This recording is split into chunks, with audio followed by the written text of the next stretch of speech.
My story starts with heartbreak, the kind that doesn't just sting, it shatters. See, my mother convinced my girlfriend to marry my brother. She told her he was stronger, more reliable, a better match. I was gone for just 3 weeks, working hard to build our future. And when I came back, everything I knew had changed. Back then, I was just a regular guy from a small town called Harriston, the kind of place where folks know your business before you do. I was 23, working at the local hardware store, stacking lumber, ringing up nails, and sharing polite small talk with people who remembered me in diapers. It wasn't anything special, but it paid the bills. And I had Leah. She was everything to me. Her dark hair, that laugh that made everything else fade into the background. We'd been together 2 years and I was saving up to buy her a ring. Nothing flashy, just something that said, "You're mine and I'm yours." That summer, I got a chance to make some extra money. A friend lined up a 3-week job hauling hay an hour out of town. It was tough, hot, dusty, and exhausting, but every time I wiped sweat from my brow, I thought of Leah. I called her every night from a beat-up payphone by the bunkhouse. Her voice came through the static, soft and sweet. "Miss you," she'd say. And I'd grin like an idiot, counting down the days until I could come home to her. But what I didn't know was that my mother was counting down too, for a completely different reason. When I finally rolled back into Harriston, my old truck clanking down Main Street, I felt proud, lighter than I had in weeks. I had just enough to open a savings account, maybe even take Leah somewhere nice. I went straight to her place first. It was a little shotgun house, paint peeling off the sides, but the flowers she planted were blooming, like something out of a dream. I knocked. Her mom answered, tight-lipped, like she'd just bitten into something sour. "She's not here, Alden," she said, barely looking at me. "You should talk to your family." My stomach dropped. I jumped in my truck, dust flying behind me, and drove home, only to walk straight into a mess. My mom, Margaret, was in the kitchen barking orders at my brother, Jordan, like she ran the army. He was leaning against the counter, tall and smug, with that grin I always hated. That's when I saw it. A ring. On his finger. Gold. Cheap. But familiar. "Where's Leah?" I asked, my voice harsher than I meant. Mom turned, wiping her hands on a towel like I was just some stray thought. "She's with Jordan now, Alden. They're engaged. It's done." The room spun. I looked at Jordan and his grin just widened, like he'd won some grand prize. My fists clenched. "What the hell are you talking about?" I asked, stepping toward him. "Calm down," Mom snapped. "Leah needed a man, not a boy chasing pipe dreams. Jordan's strong, steady, he has a future. You're just... you." Her words hit harder than a punch. I had spent my whole life trying to make her proud, fixing her porch, working double shifts, keeping the lights on when Jordan was out sweet-talking his way through life. And now he had Leah? I stormed out. Tires screeched as I peeled away and headed back to Leah's house.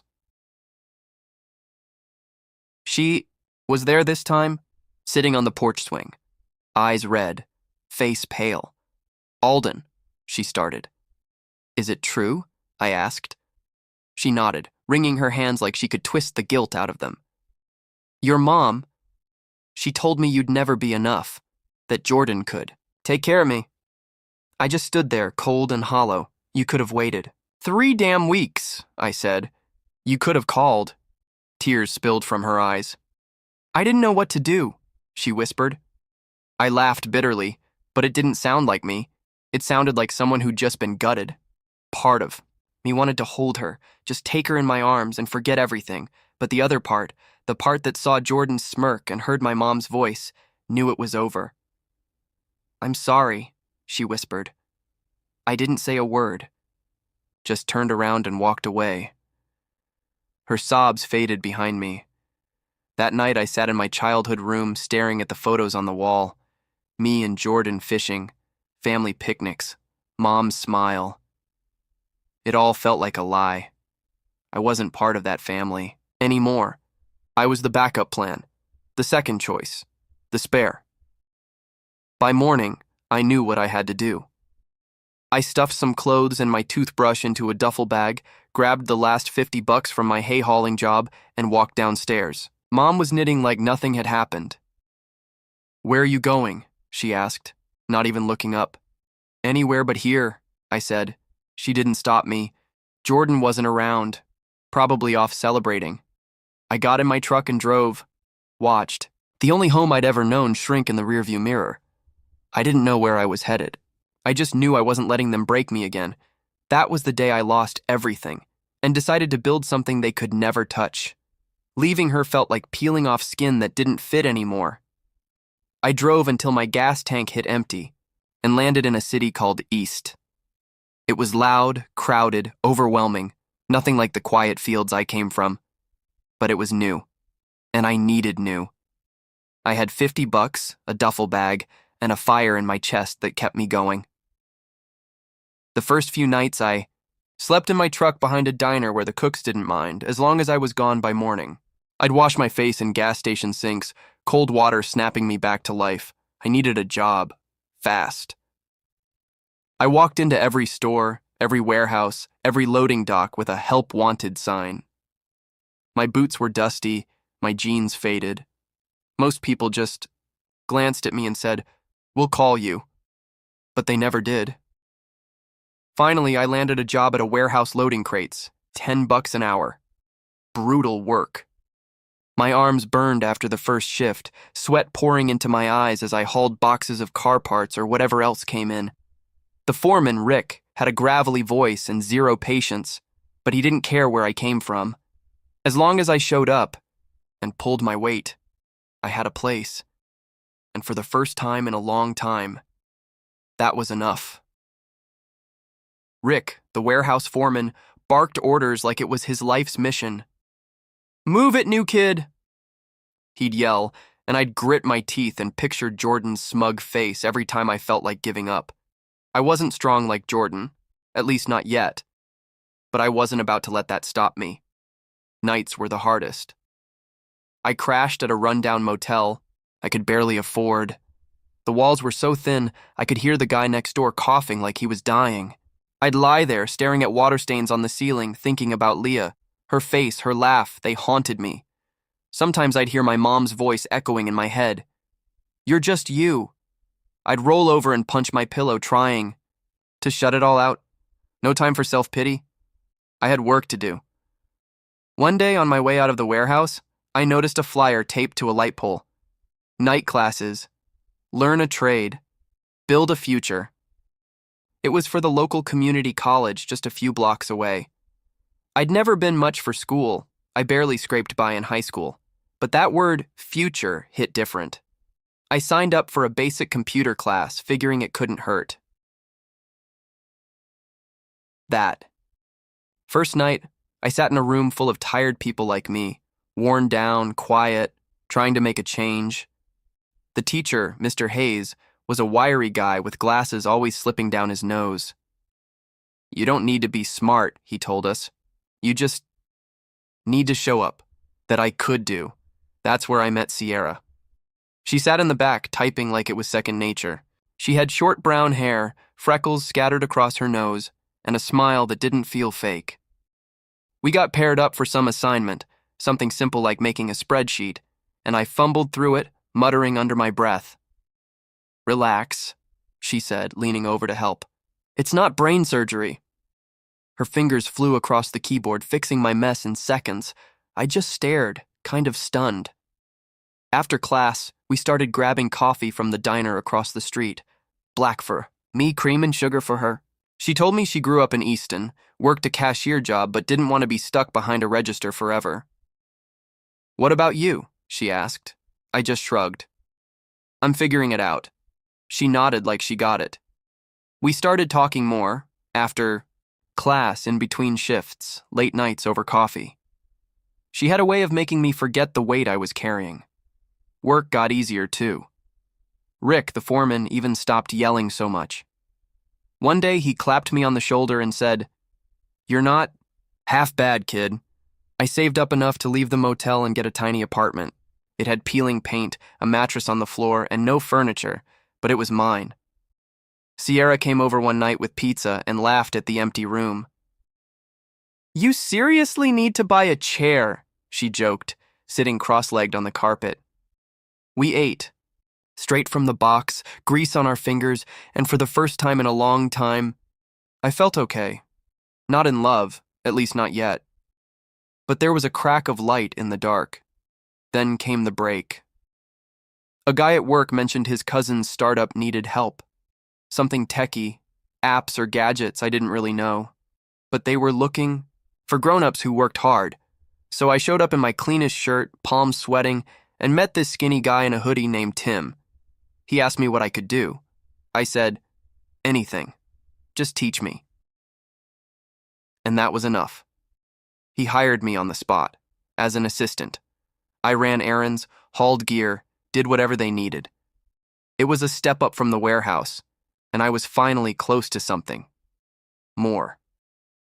I watched the team work, watched them code, argue, problem solve. I asked questions, took notes on napkins, and soaked it all in. By the end of that first year in Easton, I wasn't the same guy who left Harriston. My hands were still rough from labor, but now I had a few $100 in the bank. I had Sierra, not mine exactly, but there, solid, constant, like a heartbeat.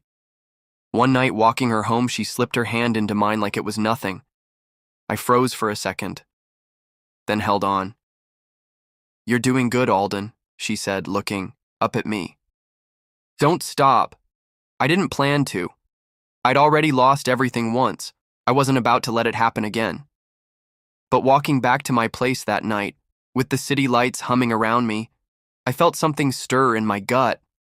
Like, the real story was just beginning, and I was finally ready to write it. And that's how it started, me climbing, one sweaty step at a time. The company grew fast. We hit it big with college kids first, then offices, and eventually we went overseas. I worked late, slept less, and honestly, I loved every minute of it. Sierra was there through it all. We'd been dating for a year when I asked her to move in.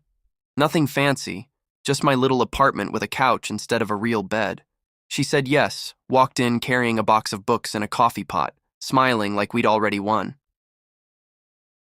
A year later, I proposed. No grand scene. Just us out on the fire escape, city lights flickering below. The ring took me 6 months to save for. She cried, nodded. That was it. We got married at City Hall. She wore a white dress she found on sale. I wore a suit that pinched at the shoulders. No big crowd, no drama, just a couple of co-workers and her sister taking pictures. I liked it like that. Simple. Quiet. Soon after, she got pregnant. 9 months later, we had Maya, tiny, loud, and already dotted with Sierra's freckles. 2 years after that, we had Eli, chubby cheeks and little fists that never stopped moving. I'd come home bone-tired, and those two would climb all over me, giggling. Just like that, the weight of the day would lift. By then, I was CEO. Yeah, Alden. From Harriston. The kid who used to stack lumber now running a company worth millions. Tim, my co-founder, had stepped back to work on code and the board picked me to lead. But I didn't flaunt it. Still drove the same truck, same boots. I let Sierra handle the interviews and the fancy dinners. She was good at that stuff. Charming. People in suits with her easy laugh, while I kept things running behind the scenes. We bought a house, not a mansion, just a brick place with a yard for the kids. We didn't announce anything. We liked keeping things low-key. Felt safer that way, but the past has a way of sneaking in. Late at night, when the house was quiet and Sierra was asleep beside me, I'd see Leah's face in my mind. Hear my mom's voice, cutting, cold. Picture Jordan, all ego, flexing like he owned the world. I kept a box in the back of the closet, old. Photos. A letter from Mom I'd never opened. A picture of me and Leah at the county fair, her head resting on my shoulder. Sometimes I'd pull it out, stare for a while, then shove it back in. Sierra caught me once, asked what it was. I said, nothing. She didn't press, but her eyes told me she knew. We were happy, me, Sierra, the kids. But I wasn't whole, not completely. I'd built this life, brick by brick, and it was good. But there was still a hole where Harriston used to be. I didn't miss them. Not really. But I wondered, did they think about me? Did Leah regret it? Did Mom even care she lost her son? I'd push the thoughts down, lose myself in Maya's crayon drawings or Eli's baby babble. But they lingered. Then came the call. I was at my desk, papers spread out, when my phone buzzed. Unknown number, Harriston area code. I almost didn't answer, but something made me pick up. Alden, said a voice. Gruff, familiar. Uncle Peter. Your dad's gone, heart attack, funeral's Saturday. My throat went dry. Dad hadn't been perfect. He mostly stood in the background while Mom called the shots, but he'd never cut me like she did. I said I'd be there and hung up, just staring at the wall. When Sierra came home with the kids trailing behind her, she knew something was off right away. What's wrong? She asked, setting Eli down. I told her, just flat, like I hadn't processed it yet. You don't have to go, she said, hand warm on my arm, but I shook my head. I do, not for Mom, not for Jordan or Leah. For Dad. Maybe. For me. That night, I couldn't sleep. I got up, dug, out the box again. The letter from Mom was still sealed, postmarked a year ago. I opened it. My hands were shaking. Alden, come home. We miss you. Jordan and Leah are struggling. Help us. No apology, no warmth. Just a demand. Like always, I crumpled it and threw it away. They didn't get to need me now. Friday, I packed a bag. Just a suit and a tie, nothing flashy. Sierra hugged me tight at the door. Maya clung to my leg. Be careful, Sierra said, searching my eyes. I will, I told her. As I drove away, the kids waved from the porch and I felt that old ache in my chest. Harriston was calling me back. I didn't know what I'd find, but I knew one thing for sure. I wasn't that broke, scared kid anymore. Whatever was waiting for me, I'd face it standing tall. The church lot was full, cars lined up like soldiers, and folks in black milled around quietly, voices hushed. I parked in the back, took a long breath, and stepped out. Heads turned. Some old neighbors, a few cousins I hadn't seen in over a decade. No one said much. To them, I was a ghost. Inside, the place was packed. The air thick with flowers and whispered prayers. I slid into a pew near the back, next to a guy I half remembered from high school. Then I saw them, up front like royalty. Mom, Jordan, and Leah. Mom's hair had gone gray, pulled into the same tight bun, her face sharp as ever. Jordan looked stuffed into his suit, bored already. Leah had faded, thinner, her eyes dulled, hands knotted in her lap. Life hadn't been gentle, but I didn't feel sorry. Not yet. Margaret Carter, my old Sunday school teacher, leaned over and whispered, They stuck you back here, huh? Typical. I gave a half smile and kept quiet. I saw Mom's eyes scan the room, but they didn't find me. Jordan muttered something to Leah.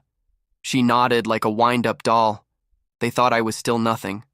A broke ghost crawling back for crumbs. Let them. The service began. The preacher droned about Dad's life, how he loved his family, worked hard, all the usual. But I barely listened. Dad had been a quiet man. Always let Mom run the show. Still, he taught me to fish. Picked me up after bike crashes. He didn't stand up for me, but he never tried to break me either. I wondered if, in the end, he'd tried to make peace. Then Uncle Peter stood up, cleared his throat, and held a folded paper in his hands. Alden, he said, his voice carrying through the room, your dad wanted you to read this. Every head turned. Whispers swirled. Mom stiffened. Jordan frowned. Leah finally looked up. I stood, my legs steady. Walked that long aisle, feeling the floorboards creak beneath my steps. Peter handed me the letter and clapped my shoulder. I looked out at the room, at faces from another lifetime. Dad's handwriting stared up at me, slanted, unmistakably his. To my boy, Alden, I read. my voice low but steady. I wasn't the father you deserved. I let things happen I shouldn't have. But I watched you from afar, heard what you made of yourself. You built a life from nothing. I'm proud. I'm sorry I didn't say it sooner. My throat tightened. But I kept reading. You're stronger than I ever was. Don't let anyone tell you otherwise. The silence was thick. I looked up. Mom's face had gone pale. Jordan shifted in his seat, jaw tight. Leah stared at her lap. I could have stopped there, but I didn't. I brought my family with me, I said, loud enough for everyone to hear. Sierra, kids, come up. Footsteps echoed. Sierra walked down the aisle, Maya and Eli beside her. She wore a simple black dress, hair pulled back. The kids looked sharp. Maya in a little skirt, Eli in a too big tie. They reached me, and Sierra brushed her fingers against mine. I turned back to the crowd. This is my life, I said. This is who I became. You could have heard a pin drop. Mom's face drained of color. Jordan's jaw opened slightly like he didn't know what to say. Leah blinked like she was waking from a long sleep. I folded Dad's letter and slipped it into my jacket. That's all. We sat back down. Sierra laced her fingers through mine. Maya leaned in and whispered, "Was that okay, Daddy?" I nodded, too choked to answer. The rest of the service blurred. Hymns, prayers, a line past the casket. I didn't move. Just watched Mom twist her handkerchief, Jordan stew in silence, and Leah glance at me when she thought I wouldn't notice. When it ended, the rain had finally come. People hurried out, umbrellas snapping open. I stood under the awning with Sierra, the kids laughing at a puddle. I figured that was it. I'd said my part. Time to go. But then I saw them, Mom, Jordan, and Leah, cutting through. The crowd, coming right for me. My heart knocked against my ribs. I squared my shoulders. Whatever they had to say, I was ready. The rain tapped a slow rhythm on the roof above. Sierra stayed close. The kids kicked water around a drain. Mom got to me first. Her dress soaked at the hem, her eyes sharp like always. "You should have told us you were coming," she said. Not a hello, just that tone, like I'd interrupted her schedule. Jordan stood behind her, arms crossed. Leah lingered, holding an umbrella like a shield. "I did tell you," I said evenly. "Didn't think you'd care." Mom's mouth twitched. "Of course we care. You're family." She glanced at Sierra, at the kids, then back at me like she was trying to fit me into a picture that didn't make sense anymore. "What's all this? The suit, the wife, the children." I let the question hang in the rain. Sierra stepped closer, hand firm on my arm. "This is my life," I said. "Built it myself, no thanks to any of you." Jordan snorted, breaking his silence. "What's that supposed to mean? You show up after 12 years reading Dad's letter like you're some hero? You think you're better than us?" His voice still had that bite, that edge he used to keep me small. "Where were you when I needed you?" I said, meeting his stare. "You took everything. I was out in the cold while you got handed the keys." He flinched, barely. But I saw it. Mom jumped. "And that's not fair, Alden. We did what we had to for Leah, for the family. You were chasing dreams." "No," I said, my voice steady. "You stepped on me, Mom. You pushed him to it. You told Leah I'd never be enough. You handed her over like I was trash. Don't dress that up and call it love." That's when Leah finally spoke. Tired cars lined the lot. People in black milled around, their voices low. I parked way in the back, took a deep breath, and stepped out. Heads turned, old neighbors, cousins I hadn't seen in years. But no one said anything. I was a ghost to them now. Inside, the air was thick with flowers and murmurs. The pews were full. I slipped into a seat near the back, next to some guy I vaguely remembered from high school. Then I saw them, Mom, Jordan, and Leah, sitting up front like they were royalty. Mom's hair was grayer now, pulled tight in that same old bun. Her face still sharp, unreadable. Jordan looked even broader, his suit straining, bored out of his mind. Leah had thinned out, eyes dull, hands folded in her lap. Time hadn't been kind, not that I felt sorry. Not yet. Mrs. Carter, my old Sunday school teacher, leaned over and whispered, "They stuck you back here, huh? Typical." Margaret. I gave a small shrug, said nothing. I felt Mom's gaze sweep the room, but she didn't spot me. Jordan said something to Leah. She nodded, blank as a doll. They thought I was nobody, a broke drifter crawling back for crumbs. Let them. The service started. The preacher droned on about Dad's life, how he worked the farm and loved his family. I barely listened. Dad had always been quiet, in Mom's shadow, but he taught me to fish. He helped me up when I crashed my bike. He never stood up for me, though, not once. I wondered if he tried at the end. Then Uncle Peter stood up, clearing his throat and holding a piece of paper. "Alden," he said, loud enough for everyone to hear. "Your dad wanted you to read this." Heads turned. Whispers rippled. Mom's face twitched. Jordan frowned. Leah looked up. I stood. My legs were steady. The aisle felt like a mile long. Peter handed me the note, clapped my shoulder. I unfolded it. Dad's handwriting, shaky, slanted, real. "To my boy, Alden." I read, my voice low but firm. "I wasn't the father you deserved. I let things happen I shouldn't have. But I watched you from afar. I heard about your life. You made something out of nothing. And I'm proud. I'm sorry I didn't say it sooner. You're stronger than I ever was. Don't let anyone tell you different."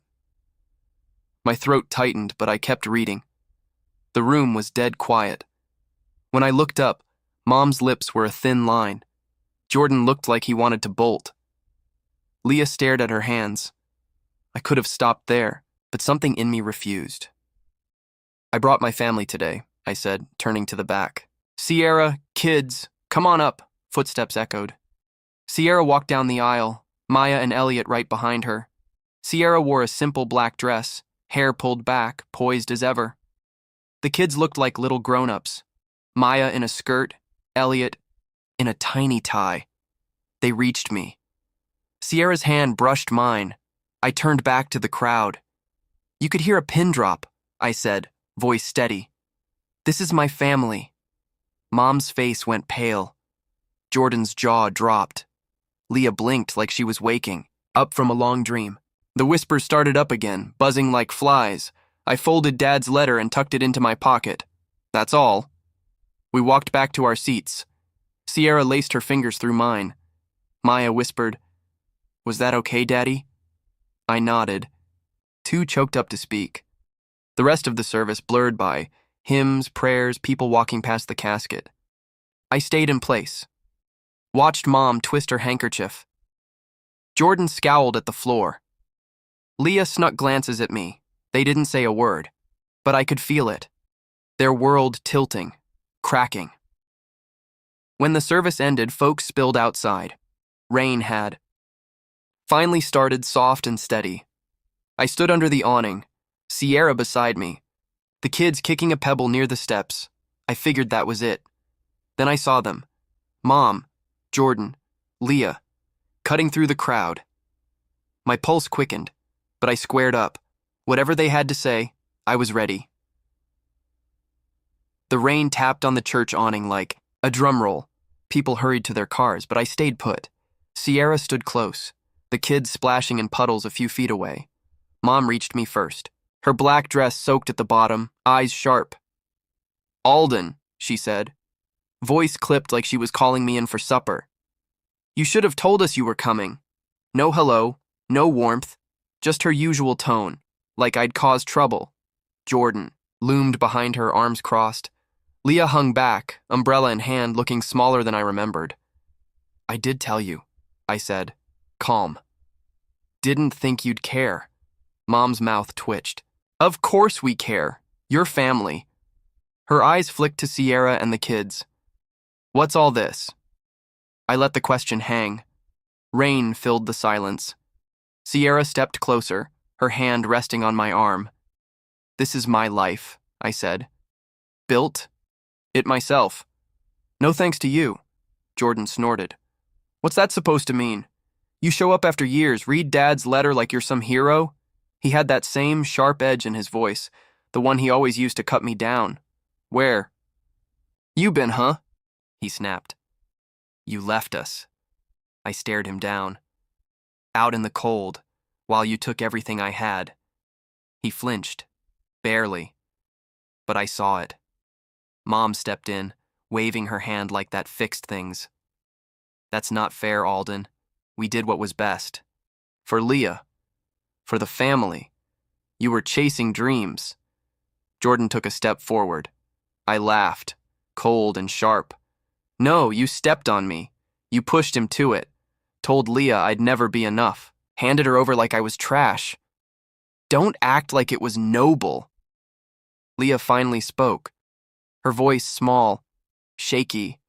She stepped out from under her umbrella. "Alden, I didn't mean to hurt you. Your mom, she made it sound like you were gone for good, like you didn't care." Her eyes shimmered. Rain or tears, I couldn't tell. "I thought about you every day." I looked at her. Really looked. The girl I had loved was still buried in there beneath the years, but it didn't soften me. "You could have called," I said. "Could have waited. You chose. Live with it." She looked down. Jordan clenched, his jaw. "So what? You're rich now? Fancy job, pretty wife, perfect life?" he snapped. "You come here to rub it in?" "CEO," I said flat. "Built it from nothing. And no, I came for Dad. You're the ones who made it about me." Mom's face twitched again. She tried to smile. "Well," she said, voice fake sweet. "That's impressive. We always knew you had it in you." "Right, Jordan?" He grunted. "Maybe you could help us out." Jordan lost his job. The farm's struggling. Family helps family. There it was. The ask. That old trick. Turn the knife, offer a handshake. I saw red. Her voice from years ago echoed. "You're just you." Jordan slipping that ring on Leah's finger. Leah walking away. I took a long breath and let it out slow. "You didn't help me," I said. "When I was sleeping in my truck, eating gas station sandwiches. Where were you then?" "Oh, right. Writing letters after you'd already cut me loose." "Alden, no," I cut her off. "You made your choices. I made mine. We're done." I turned, nodded to Sierra. She called the kids. Maya and Elliot ran over, laughing, oblivious. "Let's go," I said. We walked toward the truck. Mom called after me. "Alden, wait, we're sorry, okay?" "We didn't know." I kept walking. Rain soaked my suit. Sierra's hand in mine. Jordan shouted something, a curse maybe, but it blurred into the storm. Leah stayed quiet. I didn't look back. The truck door closed behind us. Maya giggled about her wet socks. Elliot asked if we could get burgers. Sierra squeezed my knee, said nothing, just let me breathe. In the rear view, I saw them standing there. Mom, Jordan, Leah, small, soggy, and lost. They looked like the rain. Had washed off whatever power they once had over me. I didn't feel good about it. Not happy, not angry, just free. Maya piped up from the back. "Were those people mad at you?" I smiled. "Just surprised, kiddo. It's been a while." She nodded and went back to chatting with Elliot. Sierra glanced at me. "You okay?" "Yeah," I said. And for the first time in a long time, I meant it. She smiled, a small, real smile, and set her mug down.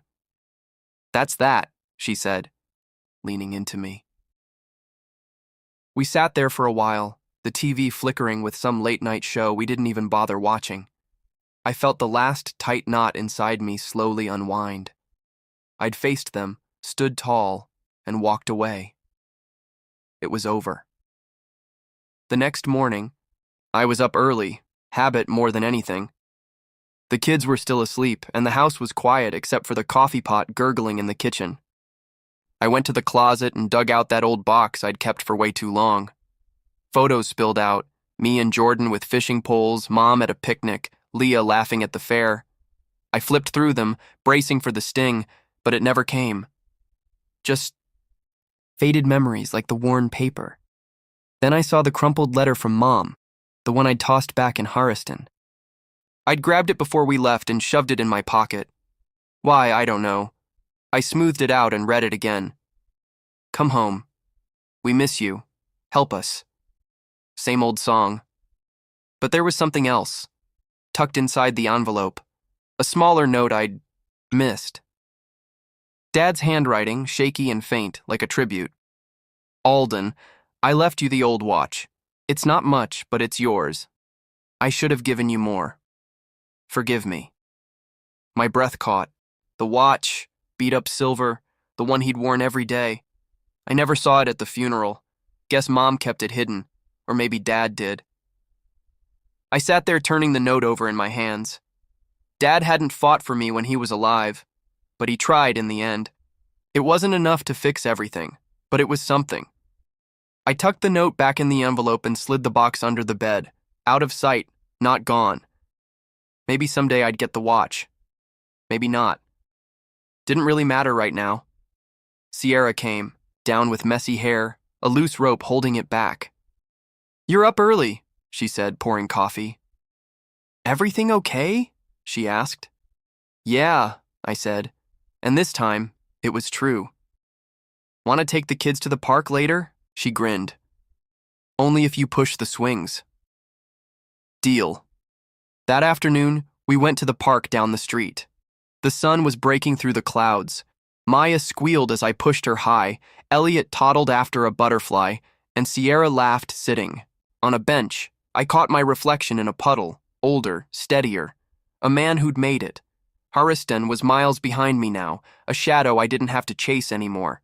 I'd built this family, this home, this life, and it was enough. Driving back, the kids sang off-key in the back seat. I glanced in the rearview mirror. They were my future. Not that town, not those people. I smiled, small, real, and turned up the radio. The road ahead was clear, and I was good with that. So that's my story, how I lost it all, built it back, and found my way. Took a lot of miles and a few scars to get here, but I'd do it all again for what I've got now. What about you? Ever had to walk away from something or someone to find what's real?